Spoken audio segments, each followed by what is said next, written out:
احنا شايفينك نرجسي، احنا شايفينك متكبر، وبنقول لك ان انت متكبر لكن انت مش مقتنع. فعلا محدش بيعترف انه جواه الامراض دي، بس بيشاور على غيره. مظبوط.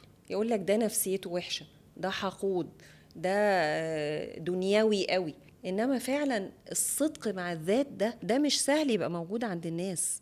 الصدق زي ما قلت، والشجاعه والتواضع. وانا لو انا بشاور على الناس كلها وهي كلها عندها امراض قلوب، يبقى انا بقى زي الفل، ما فيهاش اي حاجه ما خالص. هو ده بقى هيودينا لنقطة خطيرة. انواع امراض القلوب ايه؟ هو ده بقى الموضوع. انواع امراض القلوب: واحد، مرض انا بس اللي عارفه، مرض انا بس اللي عارفه، انا بس عارف ان جوايا الحسد او الحقد او اتنين، مرض الناس بس اللي عارفينه. ايه ده؟ هو ينفع؟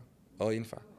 احنا شايفينك نرجسي، احنا شايفينك متكبر، وبنقول لك ان انت متكبر لكن انت مش مقتنع.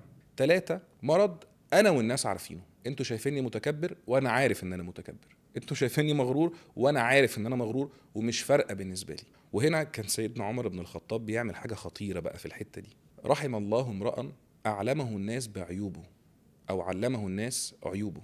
كان يحب، عشان النقطه اللي احنا بنقولها دي بقى، يروح يسال: ايه رايك؟ ايه رايك فيا؟ شايف ايه عيوبي؟ شايف ايه مشاكلي؟ بس دي محتاجه شخصيه قويه جدا.